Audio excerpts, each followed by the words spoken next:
خوێندنەوە یەکە لەو شتانێک کە هیچ شتێک تا ئێستا بەدیلی نەبووە، ینی بەدیلی کتاب خوێندنەوەی نەبووە، زەرەری لێدایە وەکو ئەنتەرنێت و فەیسبوک و ئەوانە کە خەڵکی زۆر مەشغوڵ کردیا، بەڵام بەدیلی کتێبیە. ئەو کەسانەی بە قەناعەتی من ئەوانەی هۆگریان لەگەر کتێب پێ و تێکەڵاو بوونە لەگەر کتاب، یعنی بێتاقەت ئێستا من پێت بڵم لەو ماوەی خەڵک کەرەنتی نەکرا، یعنی خۆشترین وەختی ئێمە بوو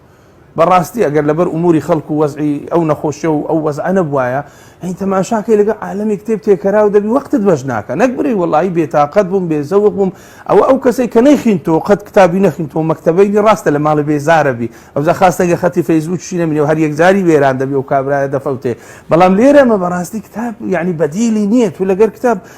خەیر الئەنیسی ئەلکیتاب، یعنی دڵنەوایی تەکە لەگەردا دەبی، یعنی بەڕاستی زەرورە لە ژیانی ئینساندا کتاب هەبێتن، کتاب بخوێنیتەوە، خەڵک بە کتاب فێرە لوغە دەبی، فێرە سەقافەت دەبی، فێرە مێژووی گەلانی پێشوو دەبی، فێری کۆمەڵیشتی زۆر چاک و باش دەبی. هەمووی چ وای لێ دەکا و ئینسانە ئەو کەسێکی تێگەویشت و باشی لێ دەربچی هەمووی کتاب وای لێ دەکات.